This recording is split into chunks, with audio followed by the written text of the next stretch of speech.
अस्सलाम वालेकुम जी। थाना बुचियाना ਦੇ ਇਲਾਕਾ 566 ਦੇ ਵਿੱਚੋਂ ਦੋ ਲਾਸ਼ਾਂ ਮਿਲਦੀਆਂ ਨੇ, ਲੜਕੀ ਦੀ ਔਰ ਲੜਕੇ ਦੀ। ਲੜਕੇ ਦੀ ਲਾਸ਼ ਫੰਦਾ ਲੱਗੀ ਹੁੰਦੀ ਆ ਦਰਖਤ ਦੇ ਨਾਲ, ਔਰ ਲੜਕੀ ਦੀ ਲਾਸ਼ ਉਹਦੇ ਲਾਗੇ ਹੀ ਪਈ ਹੁੰਦੀ ਆ।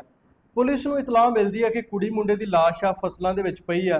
ਪੁਲਿਸ ਜਨਾਬ ਫੌਰੀ ਤੌਰ ਤੇ ਮੌਕੇ ਤੇ ਪਹੁੰਚਦੀ ਆ, ਦੇਖਦੀ ਆ ਕਿ ਮਾਮਲਾ ਕੀ ਆ। ਲੜਕੇ ਦੀ ਲਾਸ਼ ਵਾਕਈ ਫੰਦਾ ਲੱਗੀ ਹੁੰਦੀ ਔਰ ਲੜਕੀ ਲਾਗੇ ਮਰੀ ਪਈ ਹੁੰਦੀ ਆ। ਇਹਨਾਂ ਦੀਆਂ ਲਾਸ਼ਾਂ ਨੂੰ ਜਨਾਬ ਫੌਰੀ ਤੌਰ ਤੇ ਹਸਪੀਟਲ ਮੁੰਤਕਿਲ ਕੀਤਾ ਜਾਂਦਾ।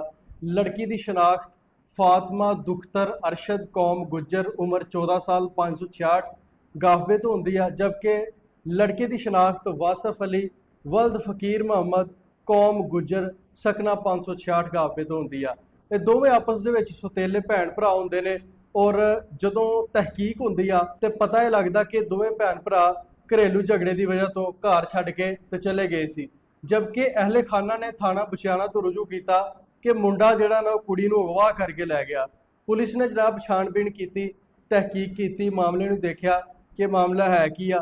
उस तो बाद फिर अदालत तो एक खबर आ जाती है कि लड़की ने अपने भरा दे हक दे विच बयान दे दित्ते कि मैं अपने भरा दे नाल रहना, मैं अपने घर वालियां दे नाल नहीं रहना चाहती। मामलात बड़े खराब ने, रोज़ाना लड़ाई झगड़े होंदे ने, असीं इन्हां झगड़ियां तो बड़ा परेशान हाँ। लेकिन घर वाले ने फोर्स किया लड़की और लड़के नूं मना के ते ओह वापस घर लाए। ਜਦੋਂ ਘਰ ਲੈ ਕੇ ਆਏ ਤੇ ਤੀਸਰੇ ਦਿਨ ਜਨਾਬ ਇਹਨਾਂ ਦੀਆਂ ਲਾਸ਼ਾਂ ਫਸਲਾਂ ਦੇ ਵਿੱਚੋਂ ਲੱਭ ਜਾਂਦੀਆਂ ਨੇ।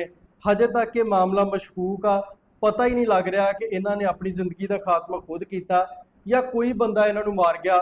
ਮਾਮਲੇ ਦੀ ਅਜੇ ਤੱਕ ਸਮਝ ਨਹੀਂ ਆ ਰਹੀ। ਜਦੋਂ ਅਸੀਂ ਪੁਲਿਸ ਨਾਲ ਗੱਲ ਕੀਤੀ, ਪੁਲਿਸ ਨੇ ਕਿਹਾ ਕਿ ਇਹਨਾਂ ਦੀ ਪੋਸਟਮਾਰਟਮ ਰਿਪੋਰਟ ਹੋਣ ਤੋਂ ਬਾਅਦ ਪਤਾ ਚੱਲੇਗਾ ਕਿ ਮਾਮਲਾ ਆਖਰ ਹੈ ਕਿਆ ਇਹਨਾਂ ਨੇ ਖੁਦ ਆਪਣੀ ਜ਼ਿੰਦਗੀ ਦਾ ਖਾਤਮਾ ਕੀਤਾ ਜਾਂ ਇਹਨਾਂ ਨੂੰ ਤਸ਼ੱਦਦ ਕਰਕੇ ਮਾਰਿਆ ਗਿਆ ਜਾਂ ਇਹਨਾਂ ਨੂੰ ਕੁਝ ਖਵਾ ਕੇ ਮਾਰਿਆ ਗਿਆ।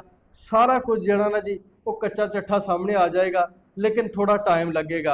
इस तरह फौरी तौर पर इस केस को आइडेंटिफाई करना, इस केस को वैरीफाई करना, मुलजमान को गिरफ्तार करना यकीनन पुलिस वास्ते भी बहुत मुश्किल है, क्योंकि पुलिस वाले भी बंदे ने।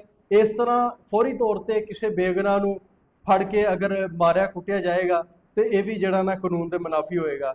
लेकिन पुलिस ने कहा जी इंशाअल्लाह फौरी तौर पर इस केस के इंसाफ की फराहमी यकीनी बनाया जाएगा। जिस तरह ही पोस्टमार्टम रिपोर्ट आएगी इस केस को फिर उस एंगल के नाल देखा जाएगा और मुलजमान को कैफरे किरदार तक पहुँचाया जाएगा। बहरहाल रिपोर्ट आनी बाकी है, रिपोर्ट आएगी तो फिर पता लगेगा कि मामला आखिर है क्या।